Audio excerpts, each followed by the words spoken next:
एक गांव में एक गरीब किसान रहता था। वह बहुत ही ईमानदार और मेहनती था।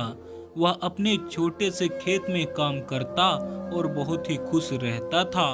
और पूरे गांव में किसान की ईमानदारी के चर्चे थे। और उसका एक दोस्त था जो उस गांव के राजा के यहाँ सिपाही था। वह किसान से उसके घर रोज मिलने जाता था। एक बार राजा ने अपने दरबार में एक ऐलान किया कि बगीचे में काम करने वाला एक अच्छा सा कारीगर चाहिए जो उसके यहाँ पेड़ पौधे और फूलों का ध्यान रख सके। राजा का यह ऐलान सुनकर किसान के दोस्त सिपाही ने सोचा कि यही मौका है कि किसान से मित्रता निभाने का।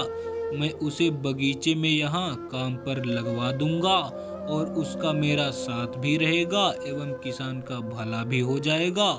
और यह सोचकर उसने राजा से कहा कि महाराज, मैं आपके लिए एक ऐसे आदमी को लेकर आऊंगा जो यह काम अच्छे से कर लेगा। तभी राजा ने उस सिपाही को आदेश दिया कि जाओ, कल से ही बगीचे में काम करने के लिए कह दो। और उसी वक्त वह सिपाही अपने दोस्त किसान के पास पहुंच गया और उसने किसान को बगीचे में काम करने की सारी बात बता दी। और किसान ने भी काम करने के लिए खुशी खुशी हाँ कर दिया।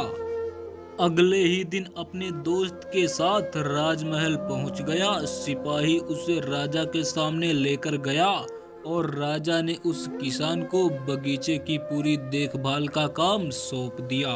राजा ने कहा, अगर तुम पूरी ईमानदारी के साथ काम करोगे तो मैं तुम्हें 50 सोने की मुद्राएं हर महीने दूंगा।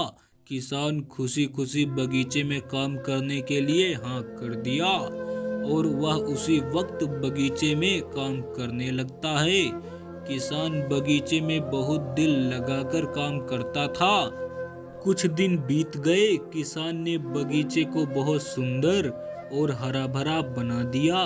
राजा को उसका काम बहुत पसंद आया।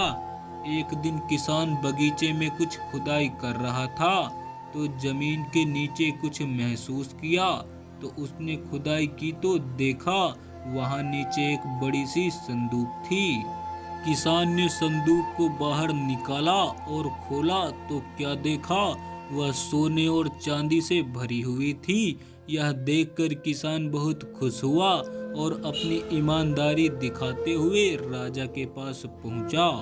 राजा किसान की ईमानदारी देखकर बहुत खुश हुआ और उसके साथ वह वहां गया जहां किसान ने खजाना निकाला था।